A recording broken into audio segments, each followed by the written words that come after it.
Podium semua, jumpa lagi bersama dengan saya Irma Dan saya Patricia di Podcast Tanpa Podium. Karena Bahagia Nggak Butuh Panggung. Apakah gereja kita juga sudah memerdekakan sesama? Ini bukan bicara soal kita mau jelek-jelekan atau bagaimana, tapi otokritik ya. Apakah benar gereja yang kita cintai, GPIB gitu, yang sangat bangga dengan setelah merdeka 3 tahun kemudian kita mandiri? Ya, ya. Oh, nggak lama setelah kemerdekaan, 3 tahun kita juga menjadi gereja yang mandiri. Apakah kemandirian gereja di tengah-tengah bangsa yang sudah merdeka itu dampaknya juga bisa dirasakan oleh masyarakat? Gitu. Nah, itu mungkin yang bisa kita sharing ya. Apapun pandangan teman-teman terkait dengan hal tersebut. Bagaimana kemudian gereja seharusnya secara umum, lalu GPIB secara khusus harus mengisi kemerdekaan saat ini, dan kemudian yang tadi Boydo garis bawahi juga, jangan sampai karena pernah tertindas lalu kita menindas gitu. Gitu. Mulai dari mana nih? Siapa dulu nih? Terserahlah. Gampang pipal, ium gambreng. Jawaban ini bahaya nih, harus siap-siap nih. Oh gitu. Tapi kan kata Kak David harus jadi diri sendiri tuh. Jadi ya. Jadi bolehlah. Apakah Boydo lah dulu ya, Boydo dulu. Yang terakhir jadi yang awal. Oh oke, siap. Jadi aku nggak bisa sharing pendapat yang mungkin terlalu global dan sinodal begitu ya.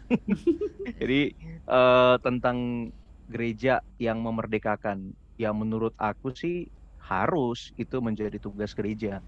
Kan dengan ya kalau kita baca ya visi misi GPIB itu kan itu 100% tuh orientasinya masyarakat tuh.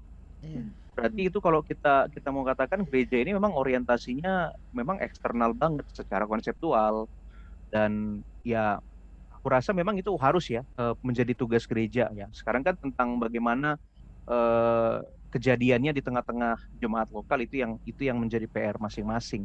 Aku sharing pengalaman aja kali Kak ya di sini ya. Ya tadi itu karena aku berangkat memang bahasa yang biasa aku gunakan itu memang bukan kata merdeka sih.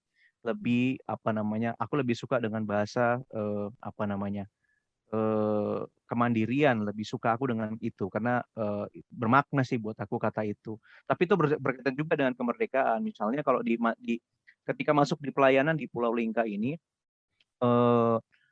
aku langsung melihat bahwa di sini isunya itu bukan cuma isu pastoral yang biasa ya, artinya bukan cuma hanya sekedar konseling, itu yang isu-isunya kota banget yang orang mau datang ke pendetanya konsultasi begitu itu sulit ya di sini. Kita di sini harus jemput bola gitu, ibaratnya nelayan kita harus menjaring ikannya ke laut gitu, nggak bisa nunggu aja gitu, kecuali kita punya keramba. Nah, jadi isu yang aku lihat langsung ada isu kemiskinan tuh. Kelihatan banget di sini, jelas sekali isu kemiskinan. Dan itu pun kemiskinannya beragam sekali. Mulai dari isu kemiskinan yang sifatnya mendasar. Kayak misalnya waktu aku datang air nggak ada di sini. Air nggak ada, listrik nggak ada. Terus pendidikan angka buta hurufnya tinggi sekali. Jadi kalau kita pelayanan tuh banyak banget tuh yang nggak pegang Alkitab gitu ya. Cuman denger aja gitu. Bahkan kami punya majelis yang nggak bisa baca gitu. Jadi dia tugasnya ya beliau tugasnya hanya P1 gitu.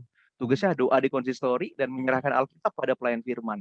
Bayangin tuh, dia sekian periode tapi dia dipakai untuk melayani gitu. Kalau ikut standar umumnya nggak bisa tentunya. Terus hal-hal kayak kebersihan lingkungan itu waduh, pencemaran luar biasa di sini. Nah, itu kemiskinan yang nyata banget gitu. Berangkat dari definisiku tadi bahwa aku merasa prihatin dengan situasi seperti itu. Masa kita diem aja sih ngelihat situasi seperti itu? Masa kita cuma ngurusin masalah ibadah doang di tengah-tengah situasi yang kayak begini, di tengah-tengah lingkungan yang tercemar, di tengah-tengah lingkungan yang penuh dengan tantangan kemiskinan, yang anak-anaknya pada nggak bisa sekolah. Sementara kita udah menikmati anugerah, Tuhan kasih kesempatan bisa studi, Tuhan kasih kesempatan di S1 sempat beberapa kali beasiswa, lalu kemudian macam-macam berkat-berkat Tuhan. Lalu kemudian kita masa diam aja lihat situasi itu. Nah, kemudian dengan paradigma semangat GPIB yang harusnya memang memerdekakan, dan bukan hanya GPIB, semua gereja harus menurut aku, ya yang aku upayakan misalnya contohnya misalnya kemiskinan terkait dengan air gitu ya. Ya kita ngusahain, kita berrelasi dengan pihak-pihak tertentu, gimana sih caranya supaya bisa air masuk di tempat ini. Tuhan tahun lalu sekitar bulan 6 air umum masuk itu setelah sekian tahun ya. Tapi awalnya kita bersama dengan gereja ngusahain sumur Kak. Kita ngusahain sumur gitu. Jadi sekian tahun di sini udah 20 sekian tahun lah di sini. Sebenarnya ada sumber air, cuman nggak ada orang yang care soal itu. Ya udah kita usahakan, kita ajak jemaat-jemaat masyarakat, yuk gimana caranya kita bisa punya air gitu ya. Kita mengajak hal itu. Dapat airnya setahun lebih kita menikmati air dari sumur yang diusahakan oleh gereja. Jadi gereja punya kesaksian yang baik bahwa gereja mengusahakan sesuatu nih buat pulau. Listrik juga begitu. Listrik kan di sini kan orang kan nggak ada, paling cuma beberapa yang punya genset.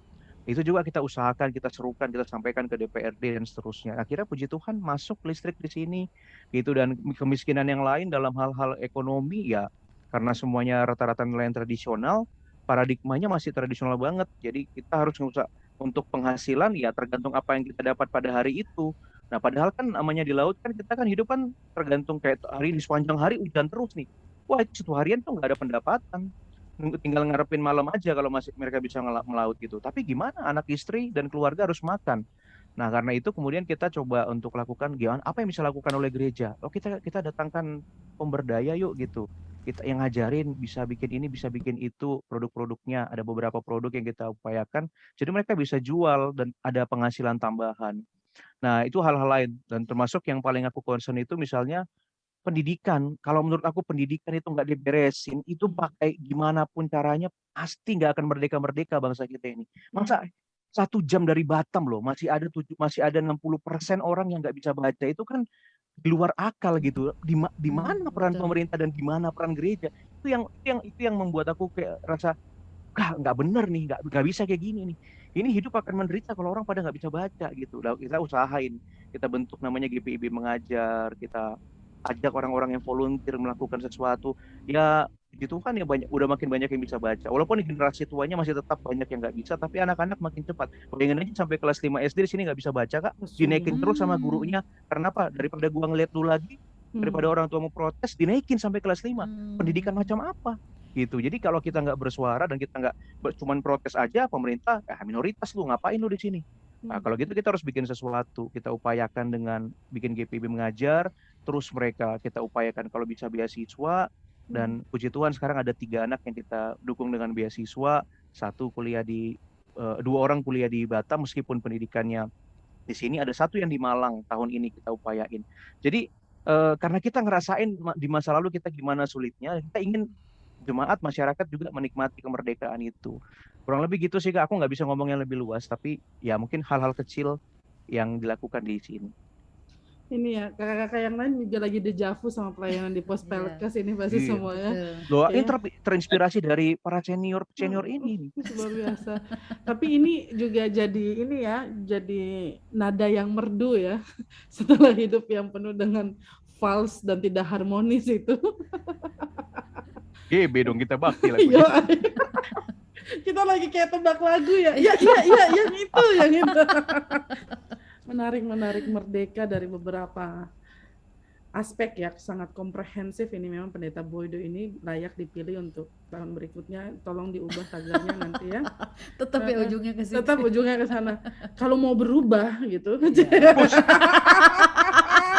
Yang pertama adalah disekolahkan dulu dia. Betul. Semoga pihak yang berkepentingan mendengar juga ya. Oke, tolong yang calon ketua 2 mungkin ya, Pendeta. Anton ya, tolong diperhatikan. Tolong. Silakan. Kak Anton kali ya, Kak Irma ya. Ya, boleh. Silakan Kak Anton. Ya, merdeka dan gereja begitu ya.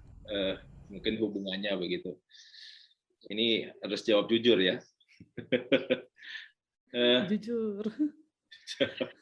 Karena ya terus terang memang seperti jawaban di awal pertama tadi soal merdeka.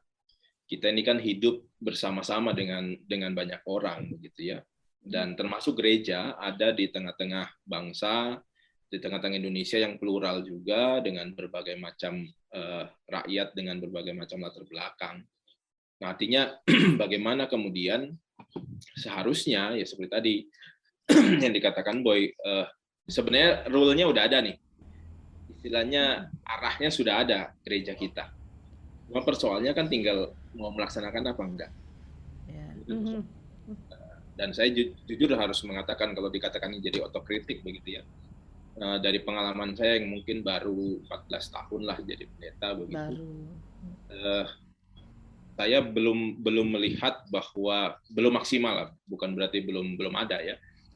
Belum maksimal peran kita sebagai gereja di tengah-tengah masyarakat.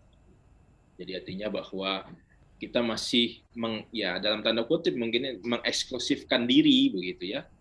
Nggak tahu karena apa, tetapi yang jelas bahwa peran kita belum maksimal terasa di tengah-tengah masyarakat.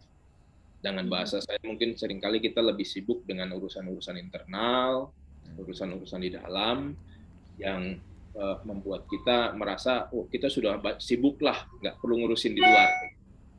Nah itu yang terjadi. Artinya dari pemahaman itulah yang kemudian saya belajar juga untuk menunjukkan bahwa ya nggak begitu semualah kita ini nggak semua kemudian ya mohon maaf kadang-kadang juga saya sering kali berjumpa dengan teman-teman dari gereja lain juga seringkali kan dapat kritik juga ya, dapat masukan juga dari teman-teman ini gimana begini ya. Saya berusaha juga menunjukkan diri bahwa tidak semuanya juga seperti itu, sehingga dengan pemahaman yang saya punya bahwa gereja ada di tengah-tengah masyarakat, gereja juga harus berdampak dengan masyarakat.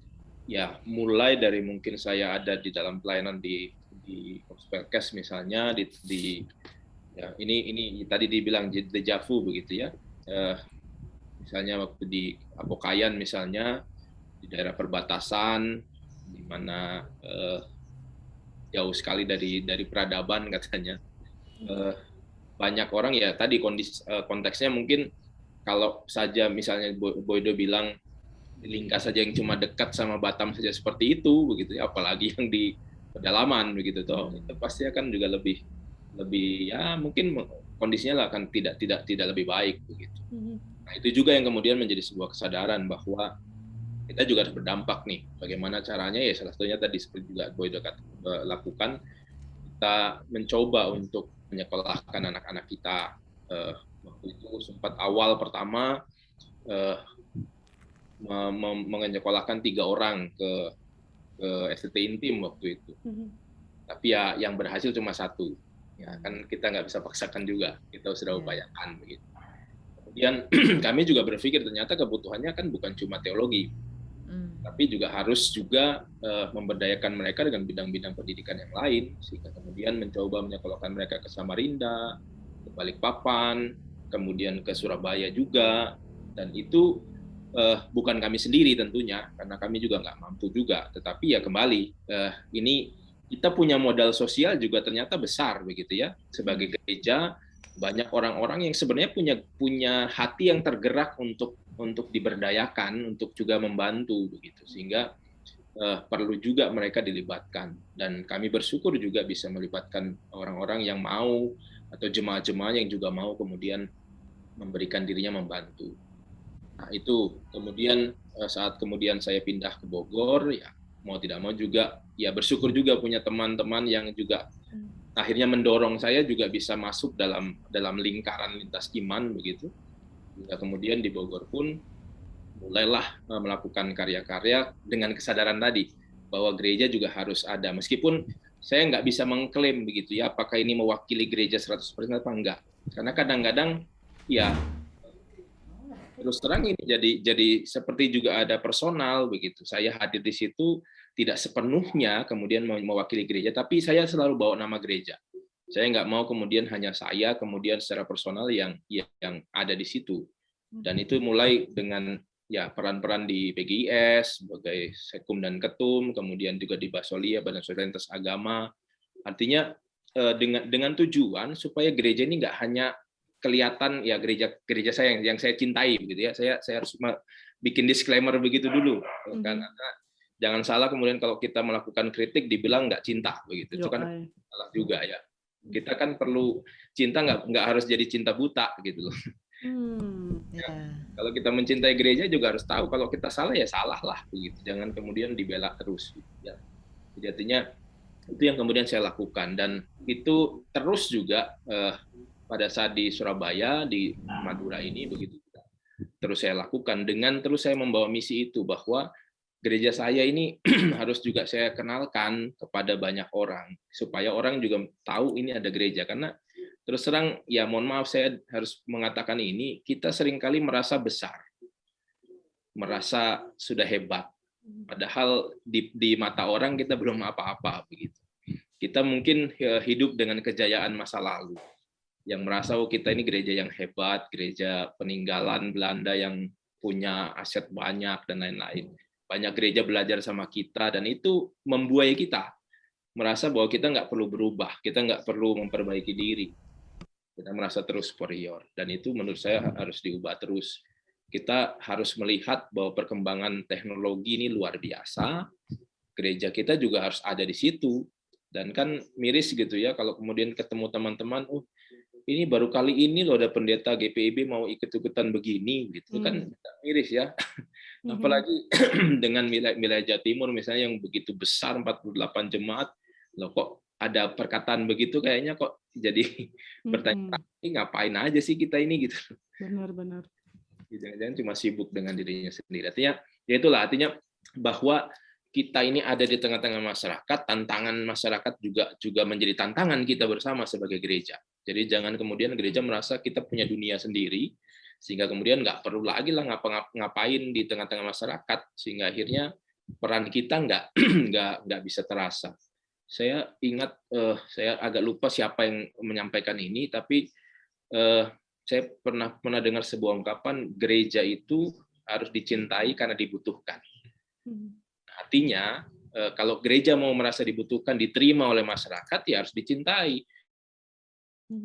Perannya juga harus masyarakat. Jadi jangan menuntut orang menerima, tapi kita nggak bikin apa-apa. Mungkin itu ya, jadi sebuah tantangan kita sebagai gereja nih. Jadi bagaimana kita menunjukkan bahwa kita ini eksistensi kita ya, kalau Tuhan Yesus datang buat dunia, ya gereja juga harus buat dunia, bukan cuma buat orang Kristen aja. Itu mungkin ya, boleh. Terima kasih. Itu mungkin boleh, makasih. Terus kayak banyaknya ya, terus kita udah bikin apa ya? Betul. Tapi memang itu harus datang dari pemahaman bahwa ya kita harus berarti buat masyarakat.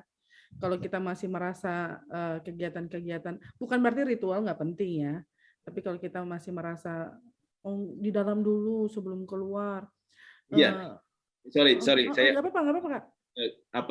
Saya ingat apa yang dikatakan Petrus. Saya pernah beberapa kali dulu waktu di Bogor pembinaan majelis, pembinaan PHM, saya bilang banyak kan alasan-alasan sering muncul begitu ya. Gereja nggak perlu keluar karena udah banyak masalah dalam gereja yang harus diurusi. Saya sampai ngomong begini di depan majelis-majelis. Sampai Tuhan Yesus datang kembali, masalah dalam gereja nggak selesai. Iya, betul. Alasan nggak keluar gitu. Wah, keren. Makasih Kak Anton. Oke, sama semua. Semoga ini juga ya membantu kalau teman-teman GP juga mau bikin kegiatan, coba lihat-lihat lah. Ya. Lebih banyak ke dalam atau keluar gitu. Ya. Balance lah itu. Ada artinya. Kadang kita merasa masa kalah dengan teman-teman GP Ansor misalnya gitu ya, yang kemudian berarti banget gitu. Ya gitu-gitu, kadang-kadang kita melihat bahwa kita di babat, kita harus merambat, tapi akhirnya nggak bergaul, nggak berteman. Gimana orang mau tahu kegiatan kita kalau kita nggak bergaul di tengah-tengah kehidupan masyarakat gitu ya sih ya. Terus kata teman-teman pemudanya gini nanti, kita sih mau keluar, tapi PHMJ-nya katanya nggak usah. Jangan curhat gitu dong, Boy. Tapi bener. I feel you guys. Emang gitu ya seringnya. Makanya, tapi gini. Apa yang Boy bilang itu mengingatkanku juga bahwa ternyata ada 4, 5, 6 pendeta-pendeta yang nggak gitu juga kok. Yang bisa mendorong PHMJ untuk kemudian PHMJ yang lain ya, nggak semua PHMJ juga begitu, tapi mendorong mereka juga untuk lihat kegiatan-kegiatan kita apakah lebih cenderung ke dalam atau bermanfaat juga bagi orang-orang di sekitar. Masih ada titik terang lah setidaknya dari Ya pilihlah ya, pilihlah. Enggak. Ini kami nggak bisa terpilih ya, jadi jangan sampai mereka pikir kita buat pemilihan. Enggak. Nggak ada Gak maksud. ada urusannya juga. Betul lagi. Ya, tunggu lihatan lagi. Oke. Kak Henry kali ya, yang Kak Henry boleh loh, masyarakatnya, batang garingnya, tesisnya itu loh maksudnya. Kalau mau dibahas, monggo ya, monggo. Mulai dari apa yang saya lihat belakangan ini. Di media sosial itu kan lagi rame yang namanya mat peci gitu ya, bagi-bagi berkat sampai orang yang dibagikan itu bersyukur, ya bersujud begitu. Semua banyak sekarang ada fenomena donasi, kemudian orang bersyukur, sujud, syukur, menyebut nama Tuhan. Kayaknya itu membuat kita semua tergagap-gagap. Ya, ngomong gagap sih. Udah ketinggalan jauh lah. Otomatis ya kalau bicara gereja. Sabar Kak Henry, penjelasan Kak Henry ini pasti penting. Coba Kak Hen, tutup video dulu baru nyalain. Jelas, sabar Kak Hen, teman-teman sabar ya. Untuk yang dengar di Spotify, ini karena jaringan. Sudah, dinyalain videonya. Siap, coba. Oke, ini makanya nggak tahu nih Palangkaraya. Oke, tadi sudah saya jelaskan soal kita terkejut-kejut dengan YouTube gitu ya, media sosial yang menampilkan donasi besar-besaran kepada si tukang es, si apapun pokoknya, dan sampai membuat mereka bersujud bersyukur begitu ya. Itu hal yang sederhana dilakukan oleh pribadi. Dan kita semua pasti sepakat, kalaupun lihat itu kita bertanya, gereja bikin apa? Ketika saya berpikir itu, saya juga berpikir begini, ya nggak mungkin harus sama gitu yang apa kita lakukan. Teman-teman tadi sudah menjelaskan bahwa dimulai dari sederhana saja, dari hal yang kecil saja. Pergumulan itu akhirnya saya coba dorong ke PMJ. Saya katakan PMJ, ayo dong kita buat sesuatu dong di masa pandemi ini apa? Demi sesuatu. Dan pembicaraan itu akhirnya, yaudah kita bikin posko aja. Kita bikin posko. Sebelum itu, kalau pendeta Anton bilang GPIB merasa besar, justru GPIB di Kalimantan Tengah ini adalah gereja yang sangat kecil. Karena ini cuma satu di antara banyak gereja, terutama satu gereja yang memang gereja lokal, tapi juga menguasai seluruh wilayah Kalimantan Tengah, dan kita cuma satu. Jadi ini yang menarik, konteks kami berbeda. Kami merasa kecil. Justru ketika kami merasa kecil, kami merasa terancam untuk nggak mau ketinggalan menunjukkan sumbangsi kami di tengah-tengah masyarakat. Sehingga GPI Palangkaraya memang sejak dulu sangat semangat untuk aktif di tengah-tengah masyarakat. Sehingga mudah ketika saya mendorong PNJ, kita bikin sesuatu dong. Akhirnya bikin posko. Dan puji Tuhannya, posko yang kami bikin ini mendahului posko yang dibikin oleh PGIW. Dan ketika PGIW membuat posko, kita jadi rekanan, gitu ya. Dan satu-satunya gereja yang merespon untuk membuat gereja yang ada di Kalimantan Tengah untuk menjadi jejaring dengan PGIW, dengan posko itu adalah GPIB. Ini hal yang sederhana. Ketika kami coba membuat itu, kami membantu juga bikin, kita akhirnya bangun sepaman. Nggak mungkin PGW melakukan sendiri, perlu ada gereja-gereja melakukannya. Tapi nggak mungkin juga gereja melakukan itu tanpa ada kesepahaman bersama dalam tingkat lokal. Akhirnya kami bikin posko. Kami juga membuat ruang isoman terbuka buat masyarakat, tapi tentu karena di gereja akhirnya jemaat-jemaat sendiri yang akhirnya datang. Jadi pada prinsipnya terbuka buat masyarakat. Nah, ini hal yang sederhana menurut saya sih kalau bicara soal peran gereja. Sekali lagi, kalau bicara peran dalam bentuk yang besar seperti Boydo dan Anton bilang, ya memang sih ya nggak ada gitu ya. Tapi kita bisa mulai dari yang sederhana dan membangun jejaring dengan yang lainnya. saya pikir ini hal yang perlu kita lakukan, bahwa kemerdekaan itu nggak perlu lakukan yang besar-besar dan tidak perlu kita sendiri yang melakukannya. Kalau ditanya gereja telah melakukan apa, ya jangan sampai berpikir bahwa GPIB harus melakukan apa, tapi ya kita dengan yang lain melakukan apa. GPIB dengan GKE melakukan apa, GPIB dengan apa melakukan apa. Saya pikir ini cara yang tepat sekarang untuk mengisi kemerdekaan sebagai gereja. Kalau berpikir kita yang melakukan apa, bisa jadi kita kembali merasa paling besar, atau kita juga merasa paling kecil dan kita kira tidak bisa bikin apa-apa juga. Mau besar, mau kecil, merasa besar dan merasa kecil tidak bisa bikin apa-apa. Tapi merasa membutuhkan orang lain, atau merasa membutuhkan gereja lain, membutuhkan jejaring lain untuk berperan, saya pikir ini cara yang baik untuk kita bisa berpartisipasi sebagai gereja untuk mengisi kemerdekaan. Begitu sih refleksi saya, Pendeta Petrus dan Irma. Keren ya. Kolaborasi.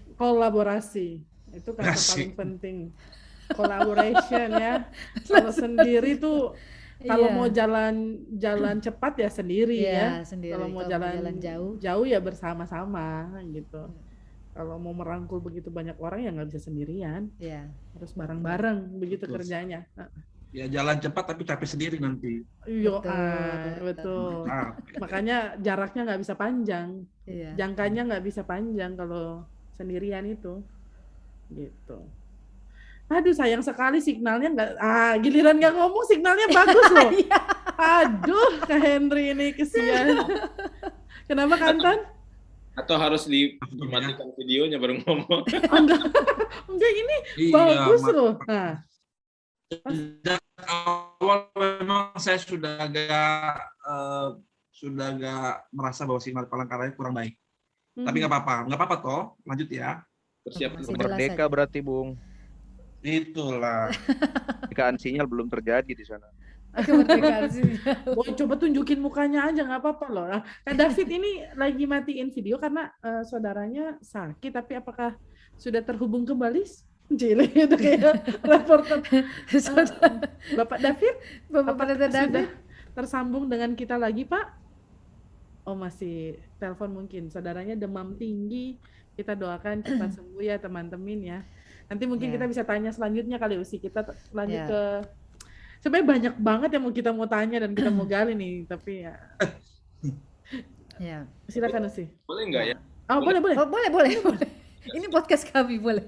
Silakan. Saya melihat gini loh, kadang-kadang kita berbuat itu sebagai gereja kalau ada kebutuhannya. Banyak begitu.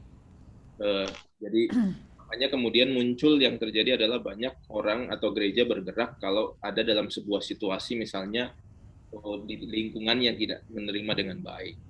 Itu banyak yang akan lebih banyak bergerak begitu ya. Tapi kalau ada gerejanya nyaman-nyaman, aman-aman begitu, kesannya malah agak susah untuk bergerak. Mungkin karena ya tadi ada kepentingan-kepentingan, meskipun ya kita tahu semua punya kepentingan ya, apapun yang kita buat ada kepentingannya. Tapi seringkali yang terjadi adalah kondisi itu gitu ya, sehingga relasi-relasi yang tadi dikatakan Pendeta Henry, kolaborasi itu tidak muncul dalam sebuah kesadaran, tetapi dalam keterpaksaan karena kepentingan begitu. Yang menurut saya jadi nggak tulus begitu ya. Saya setuju sekali bahwa kita ini harus lebih banyak merangkul teman-teman begitu. Tapi sayangnya kadang-kadang ya kita cenderung mau bergerak sendiri, mau tampil sendiri begitu ya. Jangankan dengan gereja lain nih, dengan gereja sinode lain begitu ya. Dengan sesama GPIB bangun kebersamaan itu. Kadang mau muncul sendiri ya di dalam di regionnya. Kalau bahasa saya gini, kadang-kadang kita ini banyak nyumbangnya sedikit tapi pencitraannya yang banyak. Boom. Banyak orangnya banyak, orangnya besar. Nah, dibandingkan yang lain misalnya ya. Ya. Bongkar. Tapi memang ya Kak, nggak ada teman yang sejati, yang ada kepentingan sejati toh. Tapi kepentingan yang baik atau enggak kan gitu ya, kepentingan yang memang menguntungkan semua pihak atau hanya untuk pencitraan tadi. Semua orang memang butuh citra, tapi pencitraan yang dimaksudkan kita seringkali lebih ngejar citranya dibandingkan perbuatan yang harus kita kerjakan gitu. Udah kayak pemain film ngejar citra. Heeh. Padahal kan bikin aja dulu, nanti orang juga bakal tahu dengan sendirinya kok. Kalau itu memang berdampak ya dan bermanfaat. Mulai dari kecil lah kata Teh Nini kan. Betul. Gita Bakti nomor biarpun kecil dan sederhana. Mulai dari diri sendiri tuh ya. 69 ya, berapa sih? Ya betul, 69. Tunggu gue cari. Kirim ceria. Itu kirim ceria. Aduh, pendeta GPB banget sih. Jangan-jangan dipuji juga nggak merdeka ya? Ups, kan hanya boleh 5 soalnya. Ups. Aduh, padahal musik kan universal ya. Oh, panjang nih. Yang catat lu nanti. Gak apa-apa Kak. Kami kan harus jujur dan tulus ya. Bodoh amat. Jujur dan tulus. Oke, Boy juga izin ini. Ya. Emang dia berperan sebagai ayah yang baik, jadi dia harus menenangkan anak terkasih dulu. Kita lanjut ke pertanyaan berikut aja untuk Kak Anton dan Kak Henry dulu sih. Ya, untuk Kak Anton dan Kak Henry ya. Ini ada satu istilah yang disampaikan oleh seorang stand up comedian.